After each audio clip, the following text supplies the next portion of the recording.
I am live today with Tiffany Newman. You're listening to the Health Coach Nation podcast. I'm your host, Haley Rowe, marketing and sales coach and consultant for health coaches, life coaches, and online service providers. And today I'm really excited because Tiffany is a visionary branding strategist, and she helps coaches, speakers, and authors make their message a movement. And after spending close to 20 years in the corporate world as a creative director for brands like Adidas and Burt's Bees, she left to develop a revolutionary branding process that installs what we call a brand operating systems or brand operating systems into businesses and allowing them to automate their content, 10x their sales, and shine even brighter as thought leaders. She's a contributor to Entrepreneur Magazine and has been featured in Forbes as a branding expert. So thank you so much for being here. I'm so excited to talk with you. I touch on marketing and branding with my clients, but I'm more the next phase, like getting it out there, getting the traffic, getting the calls. And so this foundational piece is something I really want to dig into with you today. So tell me a little bit about, how do you define, first of all, branding? Because it can be aesthetics, it could be other things. So tell me how you define branding. Sure. And thanks so much for having me, Haley. I'm happy to be here and talking to your audience. So, for me, brand is really everything we do as business owners because, marketing, yes, like you said, that gets the word out there, but the foundational pieces all need to work together. And so many people think, oh, I got my logos, my colors, my fonts, that's the brand. That's a small piece of the brand. And I like to say that's the icing on the cake. It is what people usually encounter first, and it's important. But below the surface, we have your messaging, your IP, your intellectual property. We have all of those foundational pieces, your website, your social media presence, even your client journey and how people are coming to and through the business journey with you is all actually branding. And I even consider marketing a piece of the brand because it all needs to work cohesively in what I call the brand operating system to actually function well. And that's where we see the difference that makes or breaks people between scrambling and trying to make things work and it not working, and actually things like working flawlessly. Yes. So tell us a little bit about the brand operating system. What's that all about? Yeah, so for me, the brand operating system is just what I said. It encapsulates everything. We tend to kind of build the plane while we're flying it in entrepreneurship, which is totally common. And we all do it, even myself, and I know better. So we'll kind of like grab our logos, colors, and fonts, and then we'll build an offer here, and then we'll do this, and then we'll, start all the strategies over here without actually taking a moment to step back and look at everything as a like holistic ecosystem. Like, how is this all going to work together? Is it going to make sense for people when they land on your website compared to your IG or YouTube or wherever we are? And so a lot of times people end up with what I call a Frankenstein brand because they've built in pieces over time, and it creates a disconnect with our audience, energetically and also just like obviously. And we wonder why things aren't converting. It's typically because either consciously they're like, this all doesn't make sense, like they can't figure it out, and or subconsciously things are off enough and they can't put their like finger on it. So the brand operating system, like I said, we really look at all the pieces of your brand, your copy, your visuals, your strategies. We don't actually do the execution and like how you take it from there, but to really build that foundation and the operating system. So when you do your marketing, when you do your outreach, when you do whatever you're going to do to bring clients in and to get visible, it actually converts. Because a lot of people are just trying to do more and get seen by more people, but it doesn't really matter if what they have as the brand isn't set up to convert. Totally. Yeah. And one of the first things I work on with clients when they come into the inner circle is their niche and their message and how to share their, like, what it is that they do and what's the core of what they do. And a lot of times it can be very confusing if you're not clear on that. So can you tell us a little bit about, like, what makes up a brand message in your opinion? And what are some things that we should be thinking about to improve and make our message magnetic? Yeah. So for me, like what you said, figuring out who you're speaking to, if that is like a really distinct niche or if it's a broader umbrella, but you still, even if you're not niching down, I have a lot of multi-passionates I work with. And so they're like, I don't want to niche. You don't have to niche, but it needs to be very strategic if you're not going to niche down like really strongly. But so knowing your vision, that's the biggest thing I always tell people is like, let's look at where you want to be 3, 5, 10 years down the road and reverse engineer it. So we build the brand and the message for you to evolve and grow in. And that's one of the biggest things is people evolve so quickly, then their messaging and their brand doesn't catch up. And then they feel this internally, they're feeling disconnect. Not only are the potential clients seeing it, so really making sure that, yeah, you got your visions, your values, your brand voice is one of the most critical pieces that we spend a lot of time on because especially in the age of AI, everybody starts to sound the same. So you need to be really clear on how you're showing up, what your voice is, your brand story, the personal stories you're going to share that are relevant, your intellectual property, whether you have a methodology. A lot of people are like, I don't really have a method of the way I do things. You may not, but you are doing things a certain way. And it's really getting that IP strengthened and fleshed out that usually is the piece that creates what I call a category of one brand. Yeah, definitely. Tell me more about like maybe give an example of how we can be a category of one or differentiate. Yeah, so there's so many examples. So for myself specifically, I talk about the brand operating system. It is trademarked Brand OS. Is something I own. Like I literally own it. Nobody else can use it. If somebody might try, but like by law, I own it. And so especially what I see now is people like using ChatGPT. I can't tell you how many times I've seen like create her as like the name of people's, offers or books or whatever. And I'm like, everybody's sounding the same because they're scraping from the internet. So it's really important to mind that. So for instance, one of my clients, Catherine, is an accountant. It sounds like just every other accountant, right? When she's like, hi, I'm Catherine, I'm an accountant, but we actually positioned her to be a money storyteller and she helps her clients be money storytellers. That is her IP. That's her trademarked IP. I work with a lot of health practitioners, which I know you have on the show. And a lot of the times it's the same thing. It's like, I do this type of work. I'm a chiropractor. I'm this, I'm that. Yes. And how can we make that something that's ownable for you specifically? So for instance, I worked with an acupuncturist and she had a specific framework that was the love method. And she talks about how like she specifically worked with people in the acupuncture, but also like with their mindset where they were doing it, right? Like she did have an actual way of doing things that differentiated her, but she had never codified it. And that's really what it's all about is like codifying what makes you unique. Yes, love that. Yeah. And having, I have a framework called Grow Your Business the Fast Way, and it's an acronym and it goes through like the different things that I work on with clients. And so I think having some kind of methodology or framework or system or phases you move through with clients is so important and it can be a differentiator because a lot of people say, oh, the market's so saturated, or there's so many chiropractors, or, what makes me special? Any advice for people who are like, I can't seem to, like, I just feel like I'm the same as everybody else. Like, any advice or prompts or things that they should think about to really get at the root of what makes them different? Because what I hear sometimes is like, very weak reasons like, oh, I'm really compassionate, that's what makes me Right. different. I'm like, well, I would hope like every holistic health coach is compassionate, On like, some level, so right? tell me more about that.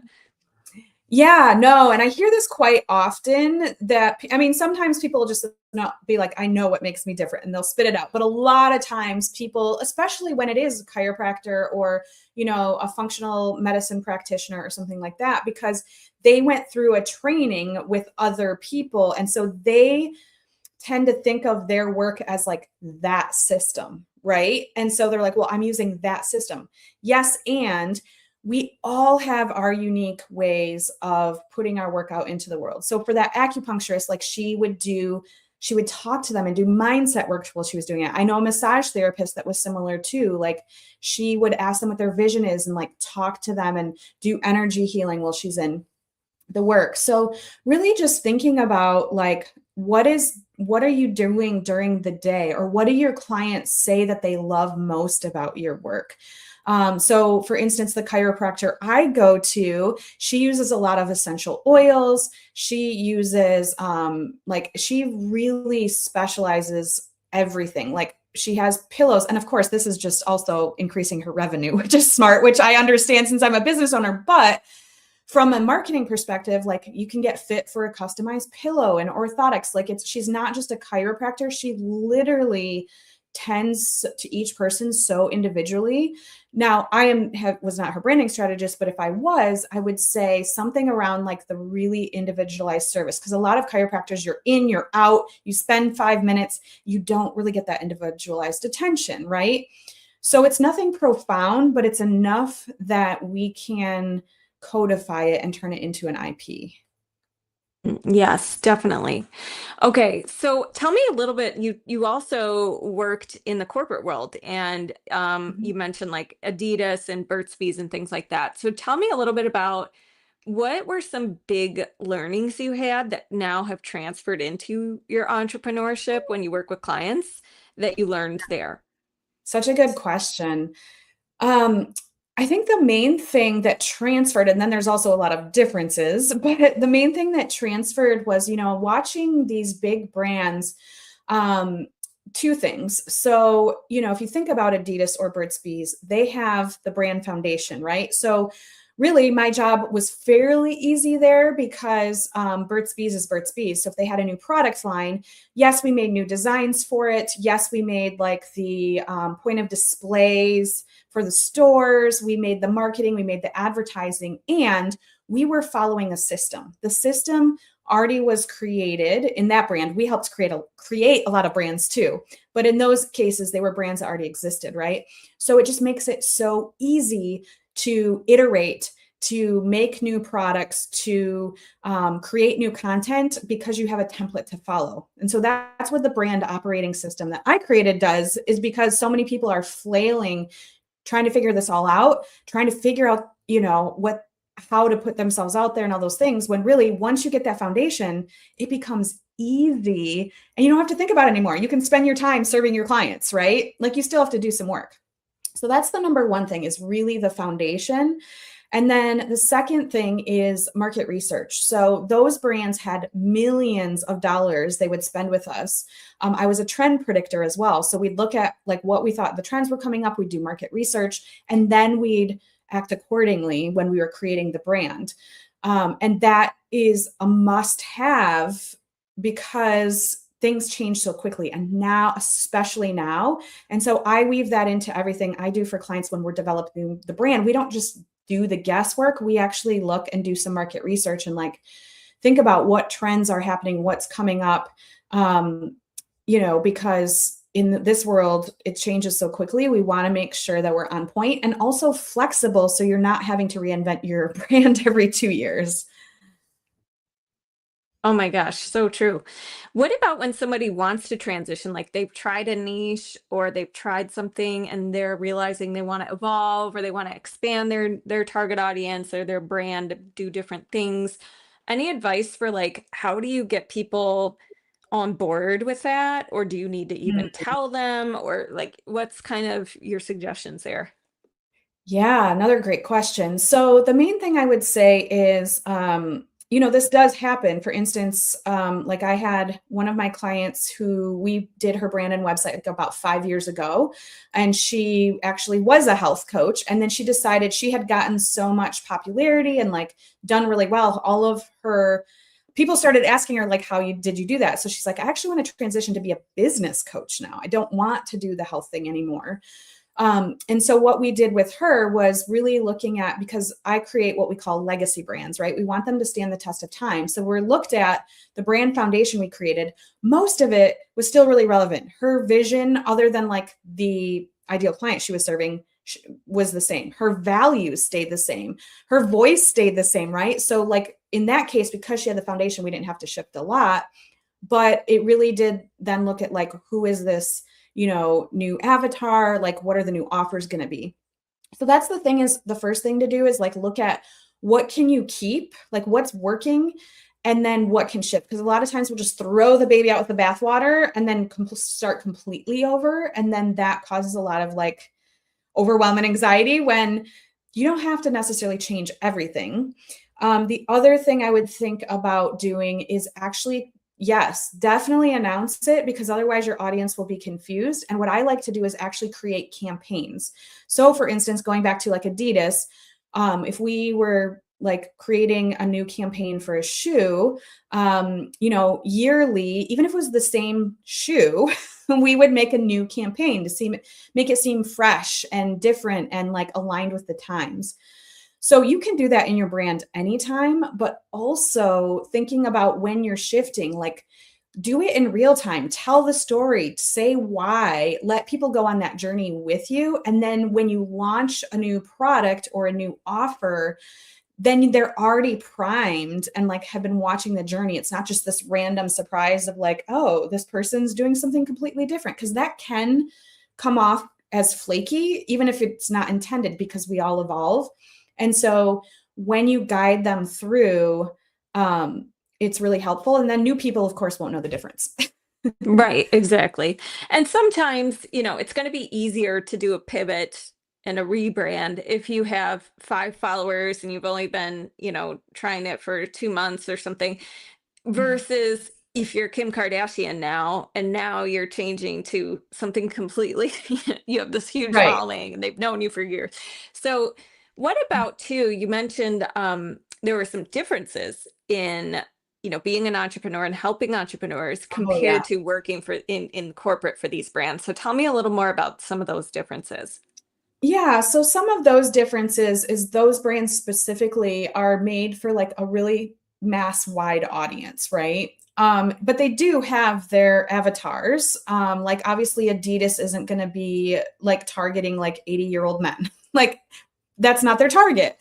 But they are much broader than we tend to be. And so, really getting clear on who your ideal client is like the top priority in a brand. I like to look at it like a Venn diagram, because you also don't want to sell yourself out and lean into something because you think it's the right thing to do or a coach told you to, if you don't feel aligned. So like you want it to be, where you want it to be, but also overlapping with that. And then the other piece isn't really strategy, but like in my experience, coming from corporate, shifting into entrepreneurship, um, was one of the hardest things I did, because I think a lot of us, or, I was behind the scenes with those brands, which was a very comfortable and safe place to be. And I see a lot of business owners when they realize, oh, I need to show up online, like I need to do these marketing things, and be seen as, the thought leader of the brand or the face of the brand. In a sense, like even if you have a team underneath you, somebody needs to show up as the face, and it will work much better. Like even if we think about like Spanx, like Sarah Blakely is the face of that brand. And especially in this day and age, having a face with the brand is like just makes a huge difference.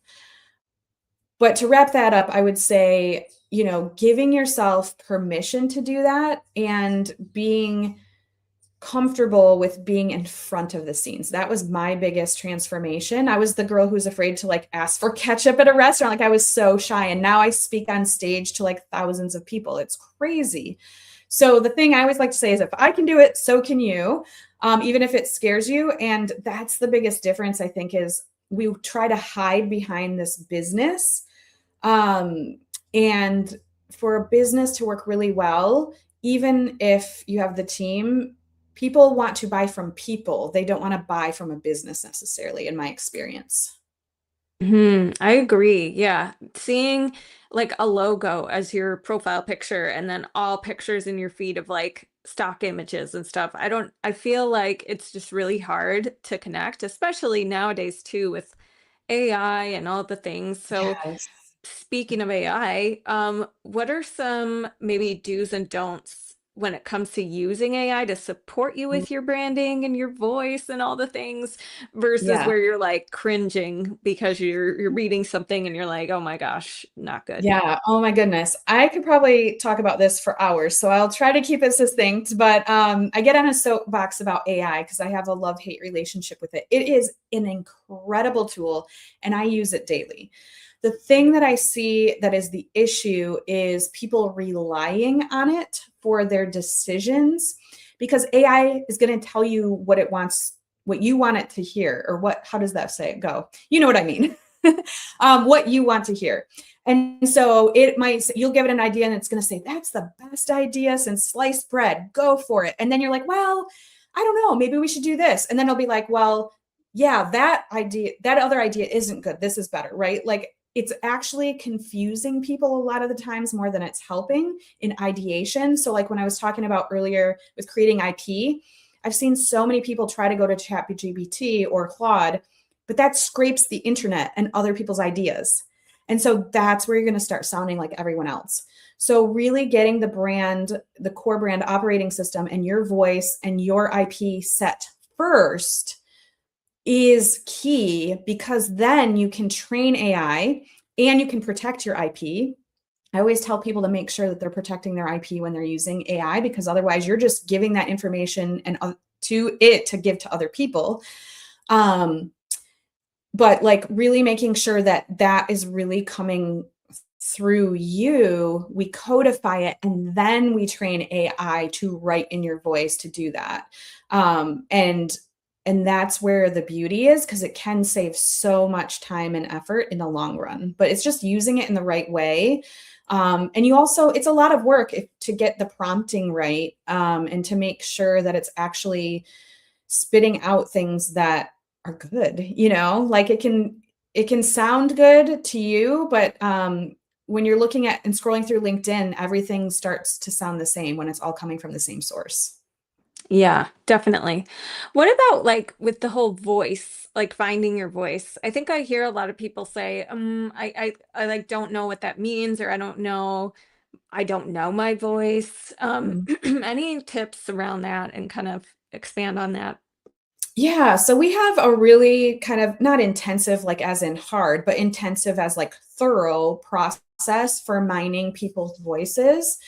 So without going through the whole process, what I would say is, you know, a lot of people are like, or my voice is my voice. Like I just show up and it's my voice. Yes. And when you can really nail down what that is, that's when you can train AI or hire a copywriter or, you know, get things off your plate.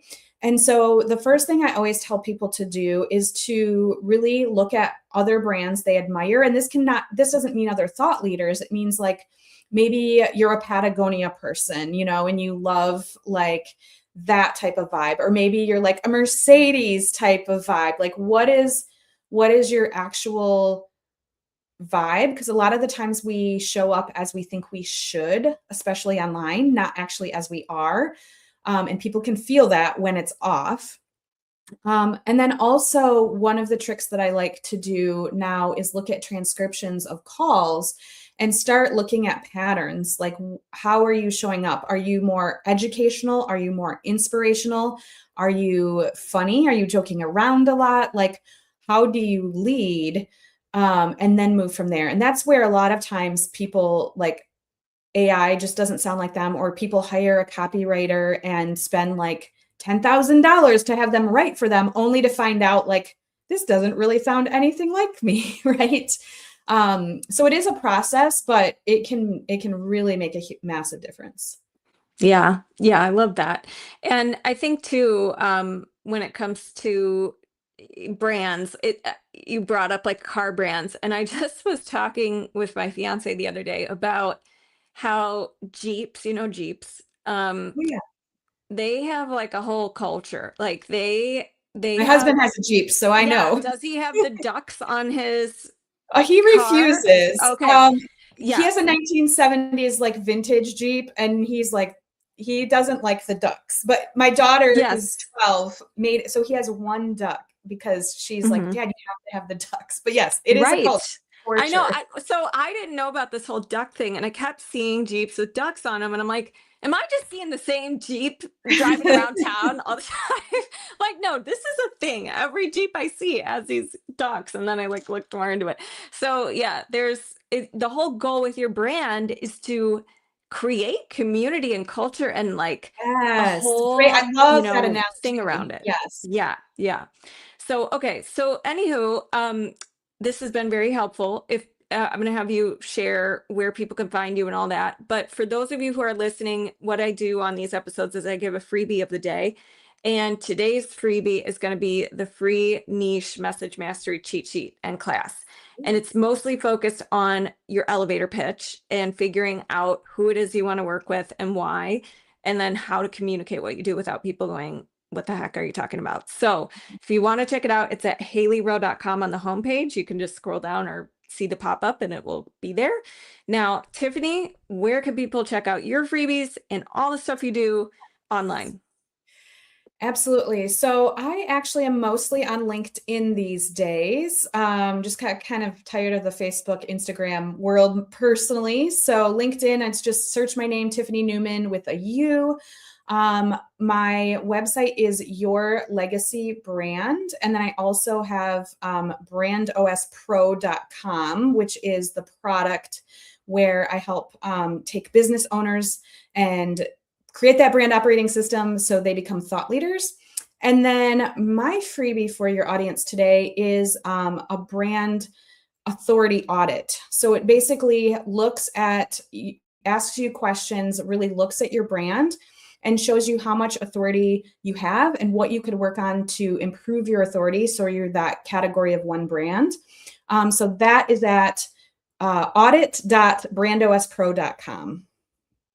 Amazing. Well, thank you so much for being here. We'll put that in the show notes. And thanks for listening, everybody.